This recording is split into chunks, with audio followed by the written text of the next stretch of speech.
नमस्कार दोस्तों, आप सभी का स्टडी फॉर यूपीएससी से चैनल में स्वागत है। एंशिएंट हिस्ट्री के रामचरण शर्मा का हम लोग बुक पढ़ रहे हैं, जिसमें अगला चैप्टर होगा 12वां अध्याय होगा। इससे पहले के सारे चैप्टर मैं कंप्लीट करवा चुका हूं और प्लेलिस्ट होगा हिस्ट्री एनसीईआरटी नाम से प्लेलिस्ट है, उसमें वीडियो होगा, आप देखिए जाकर, उसको बहुत मदद करेगा आपको तैयारी करने में। जब मैं बहुत कह रहा हूँ तो बहुत ही मदद मिलेगा आपको। पहली बार आप हिस्ट्री को थोड़ा सा सही ढंग से पढ़ेंगे अगर आप इसको फॉलो करते हैं तो। ओके, आज का जो अपना चैप्टर है ये क्या है, भारत में जब पहली बार बाहरी कोई आक्रमण हुआ या भारत के सीमा के बाहर से पहली बार आक्रमण हुआ, उस चीज़ को हम लोग थोड़ा सा समझेंगे और उसके बाद देखेंगे कौन कौन से परिवर्तन हुए, या उन लोगों में परिवर्तन हुए या हमारी संस्कृति में परिवर्तन हुआ।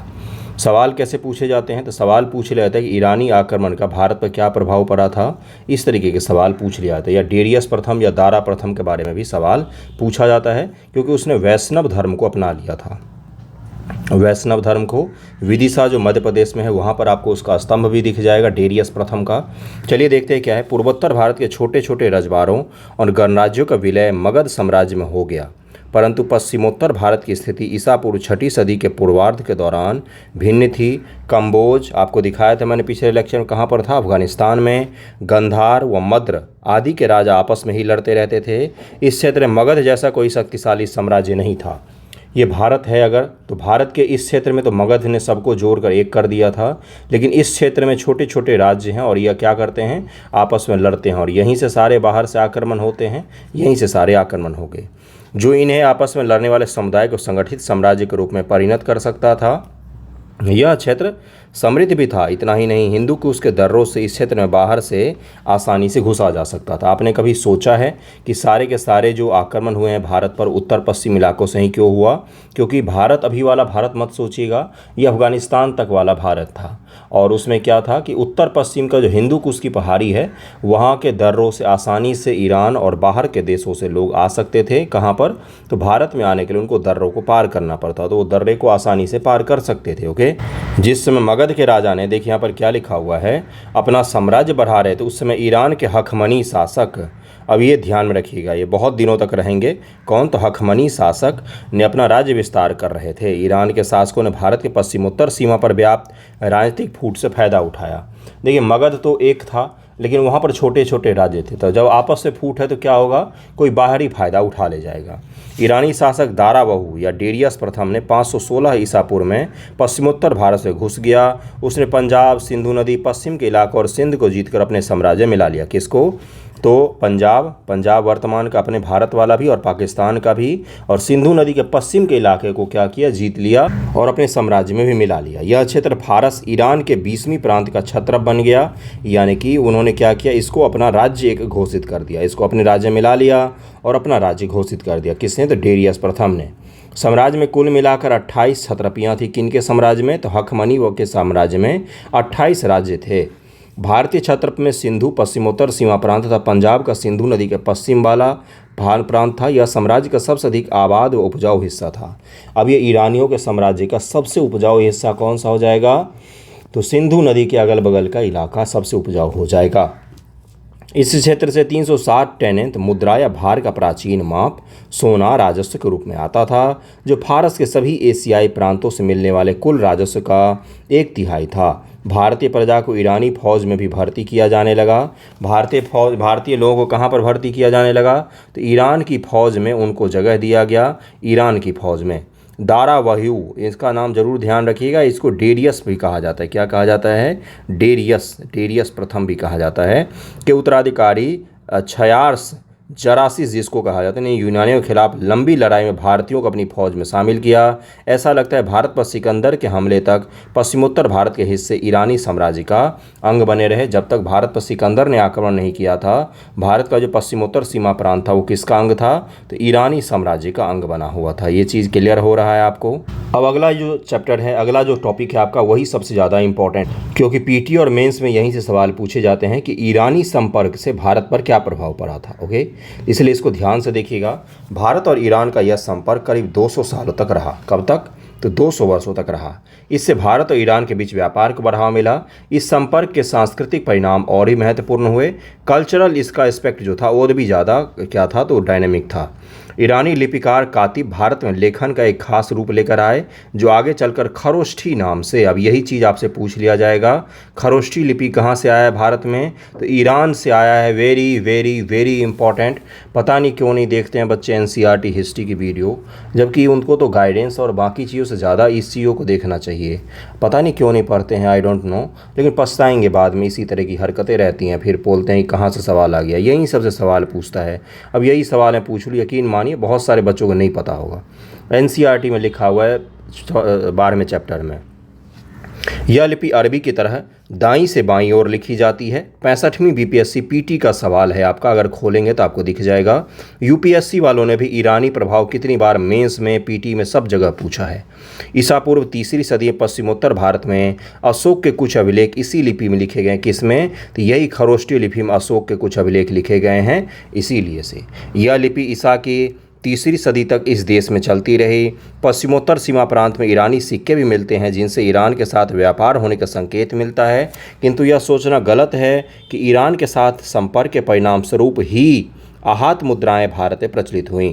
भारत में ईरानी संपर्क से पहले भी आहत की जो मुद्राएं होती थी वो प्रचलित थी। आहत मुद्रा मैंने बताया था आपको, एक मुद्रा ले लो, मेटल का पिघला लो, इस पर जोर से चोट मारो किसी चीज़ से, जिससे इस पर एक निशान छप जाता है, उसी को आहत मुद्रा कहा जाता है। ओके। फिर भी मौर्य वास्तुकला पर ईरान के प्रभाव स्पष्ट रूप से दिखाई पड़ते हैं। अब यही पूछ लेगा, मान लीजिए पीटी में आपसे, तो कितना इंपॉर्टेंट होगा ये। अशोककालीन स्मारक, विशेषकर घंटा के आकार के गुंबज, कुछ हद तक ईरानी प्रतिरूपों पर आधारित थे। अशोक के राज्यादेशों की प्रस्तावना और उनमें प्रयुक्त शब्दों में भी ईरानी प्रभाव देखा जा सकता है।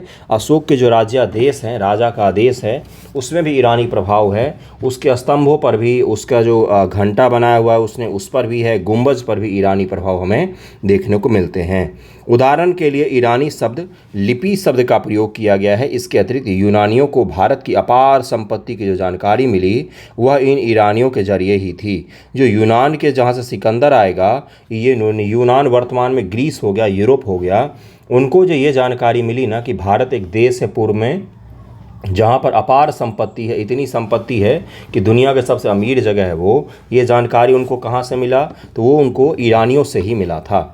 इस जानकारी से भारत की संपत्ति के लिए उनका लालच बढ़ गया और अंततः भारत पर सिकंदर ने आक्रमण किया था। सिकंदर को जानकारी कहाँ से मिली कि पूरब में एक ऐसा देश है, एक ऐसा जगह है जो संपत्ति से परिपूर्ण है, तो वो यहीं से ईरानियों के द्वारा ही मिली थी उसको।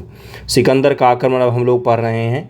वेरी वेरी इंपॉर्टेंट, प्राचीन भारत का सबसे इंपॉर्टेंट टॉपिक में से एक है ये।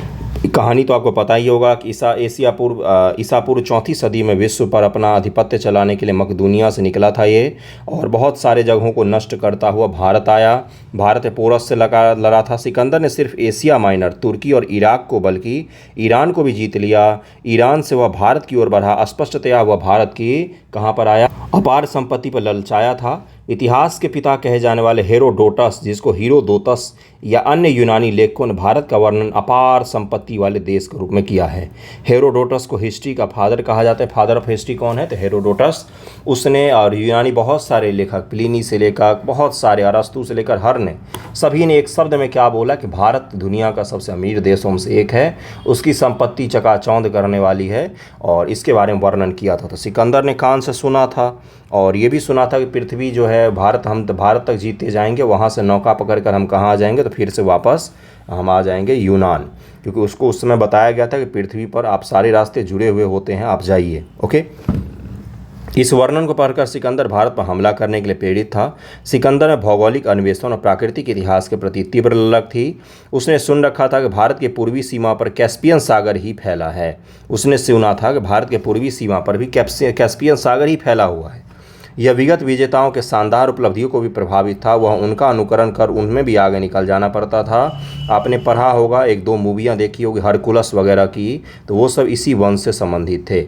पश्चिमोत्तर भारत की राजनीतिक स्थिति उसकी इस योजना के लिए उपयुक्त थी। यह क्षेत्र अनेक राजतंत्रों और कबायली गणराज्यों में बटा हुआ था। सोचिए, ये जो भारत है, अगर मगध साम्राज्य ने पूरा एक ही साथ में कब्जा कर लिया होता, ये जो यहाँ पर छोटे छोटे राज्य थे वो भी नहीं होते, तो कभी भी सिकंदर का आक्रमण होता ही नहीं। चूँकि यहाँ के राज्य जो थे वो छोटे छोटे थे, बटे हुए थे, इसलिए सिकंदर के लिए आसान हुआ कि वो आक्रमण करे, वरना मगध का नाम तो सुनकर ही बेचारा वापस हो गया था।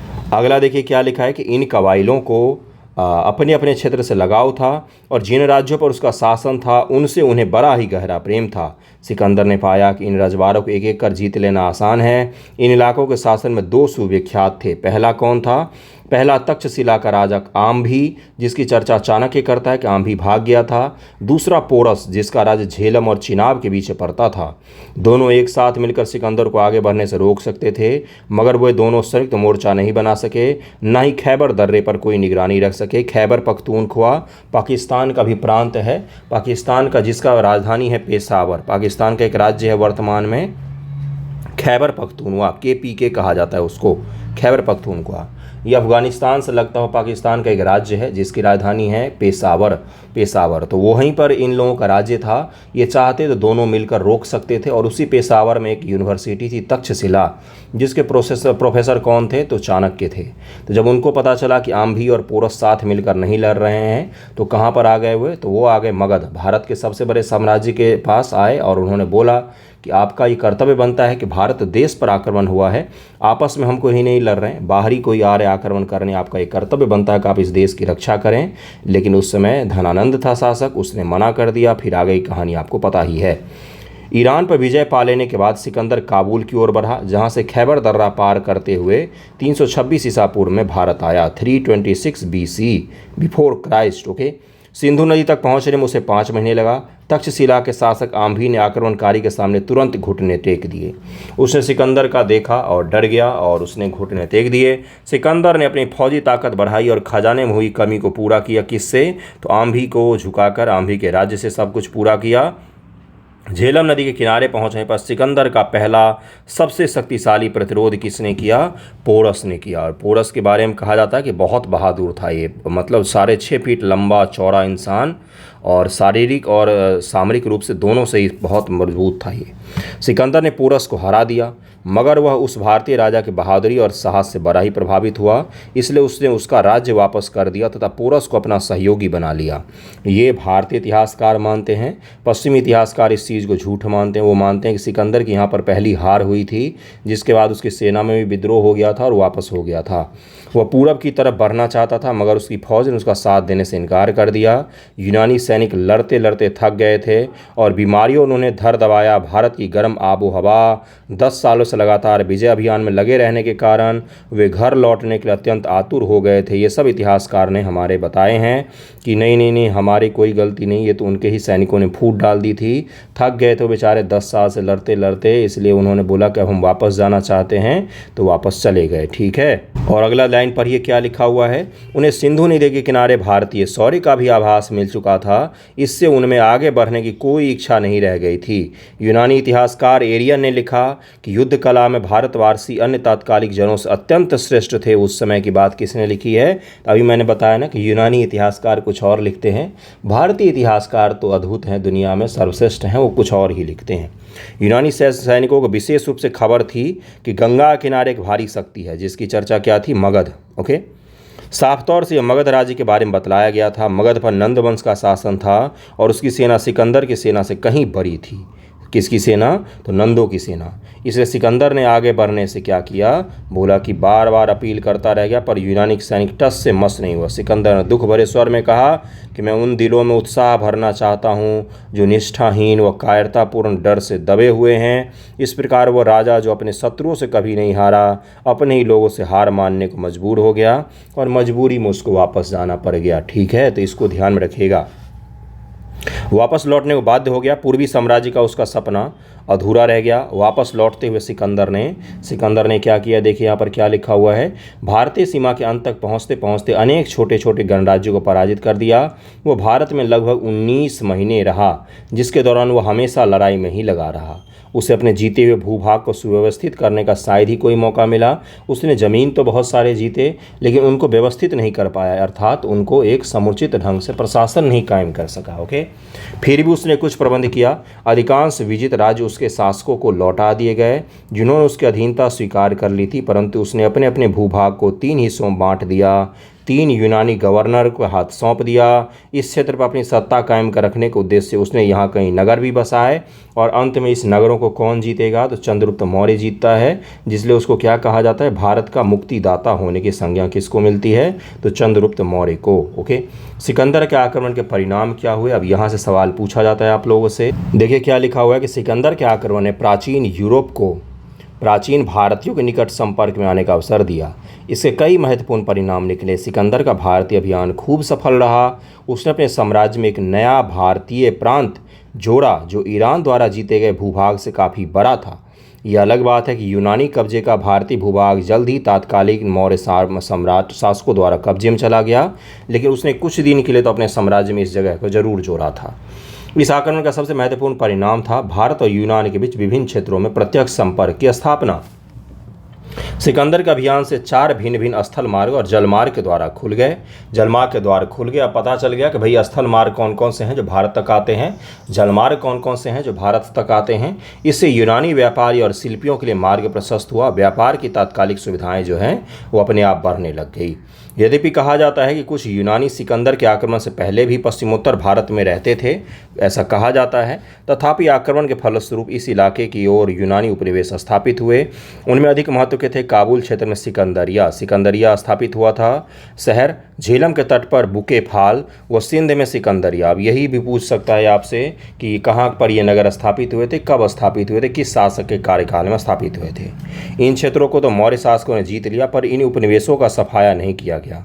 कुछ यूनानी चंद्रगुप्त मौर्य और अशोक के शासनकाल में यहाँ पर बने ही रह गए और कुछ यूनानी यहाँ पर चंद्रगुप्त मौर्य और अशोक के शासनकाल में भी रहते थे। ओके, अगला है कि सिकंदर को उस रहस्यमय महासागर के भूगोल में गहरी दिलचस्पी हो गई जिसे उसने पहली बार सिंधु के मुहाने पर देखा था। यानी कि पहली बार उसने समुद्र कहाँ पर देखा था, तो समुद्र देखा उसने सिंधु के मुहाने पर जो देखा, तो उसको देखकर उसको बड़ा ही आश्चर्य हुआ। इसलिए उसने अपने नए बेड़े को अपने मित्र नियार्कस के नेतृत्व में सिंधु नदी के मुहाने से फरात नदी के मुहाने तक समुद्र तट का पता लगाने और बंदरगाहों को ढूंढने के लिए रवाना किया। उसने अपने दोस्त नियार्कस को बोला कि यहाँ से यूनान तक समुद्र को देखो किस तरफ से जा सकते हैं, और उसके लिए उसने क्या किया, एक दल को भी रवाना किया। इसलिए सिकंदर के इतिहासकार मूल्यवान भौगोलिक विवरण छोड़ गए हैं। सिकंदर के समय का जो इतिहासकार है, एक मूवी जरूर देखिएगा, एलेक्जेंडर नाम है उसका, कई बार मैंने जिक्र किया है। इतिहास वगैरह पढ़ते हैं तो थोड़ा सा फ्रिक्शन का भी सहारा लेना चाहिए, देखिएगा उसको, उसमें काफ़ी कुछ आपको सीखने को मिलेगा।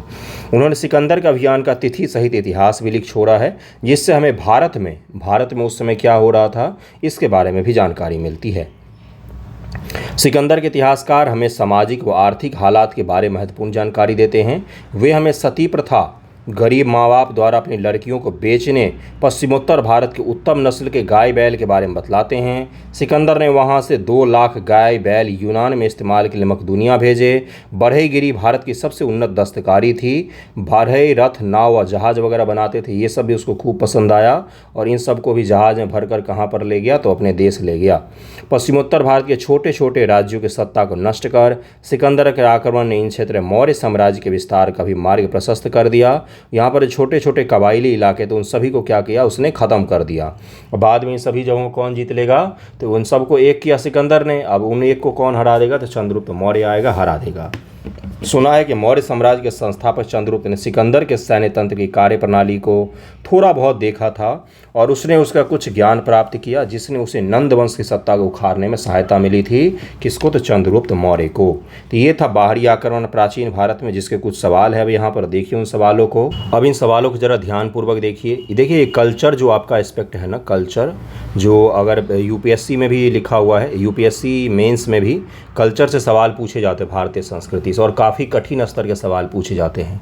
ये सवाल तो उनके सामने कुछ नहीं है। जब मैं कठिन कह रहा हूँ तो पता है क्या पूछ लेते, भारतीय दर्शन को, जो भारतीय दर्शन है उसको पूछ लेते हैं वास्तुकला से जोड़कर कि भारतीय दर्शन का भारतीय वास्तुकला पर क्या प्रभाव पड़ा है, और बेहतरीन सवाल पूछते हो। आप सोच भी से नहीं सकते, बहुत सारे बच्चे नहीं सोच सकते। सोचिए ज़रा, हल कीजिएगा इसको। क्या मैंने बोला है अभी कि भारतीय दर्शन जो है, भारतीय दर्शन कौन कौन से हैं, पहले तो यही आपको नहीं पता होगा बहुत सारे लोगों को, इसका भारतीय वास्तुकला पर क्या प्रभाव पड़ा है। तो ये कल्चर का सवाल है, यूपीएससी मेंस का बेहतरीन सवाल है, आप इसको लिख सकते हैं।